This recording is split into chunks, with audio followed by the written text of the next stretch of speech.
Hello बंधुरा केमन आছেন সবাই আশা করি সকলেই খুবই ভালো আছেন। টলিউড বস জিৎ আবারও যৌথ বাংলায় সিনেমা করতে যাচ্ছেন। হ্যাঁ, আপনি ঠিকই শুনেছেন, জিৎ দা আবারও যৌথ বাংলায় সিনেমা করতে যাচ্ছেন।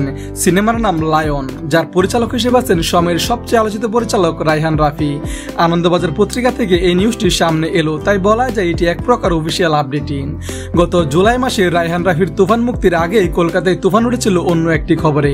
রায়হান রাফি নাকি জিতের সঙ্গে ছবি করতে ইচ্ছুক। সেই খবরের সত্যতা জানতে সেই সময় আনন্দবাজার অনলাইন যোগাযোগ করেছিল বাংলাদেশের পরিচালকের সঙ্গে। তার জবাব, ভারতের সঙ্গে যৌথ প্রযোজনে আরো ছবি করতে ইচ্ছে আছে তার।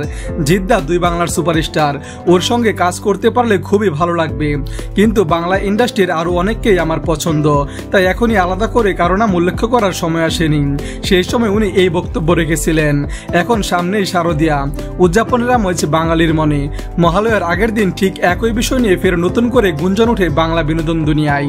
এবার তার সঙ্গে যুক্ত হয়েছে আরো কিছু বক্তব্য, যেমন রায়হানের আগামী ছবিতে জিৎ থাকছেন, একই সঙ্গে সহ অভিনেতা হিসেবে উঠে এসেছে এপার বাংলার 3 অভিনেতার নাম: চঞ্চল চৌধুরী, শরীফুল রাজ ও আফরান নিশু। শোনা যাচ্ছে শরীফুল রাজের দিকেই নাকি পাল্লা বেশি ভারী।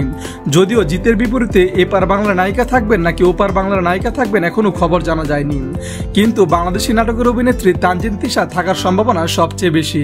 এই সিনেমাটি হবে হার্ডকোর কমার্শিয়াল সিনেমা, এতে সব ধরনের বিনোদন পাওয়া যাবে। শোনা যাচ্ছে আগামী ঈদে দুই বাংলা একই সাথে মুক্তি দেওয়া হবে এই লায়ন সিনেমাটি। এই সিনেমাটি যদি আসে, কে কতটা খুশি হবেন কমেন্ট করে জানিয়ে দিন। আর আমার এই ভিডিওটি ভালো একটা লাইক দিয়েন। পাশে থাকার জন্য ধন্যবাদ। Hi friends, don't forget to like, comment and share, and yes, subscribe to Entertainment's YouTube page for latest updates.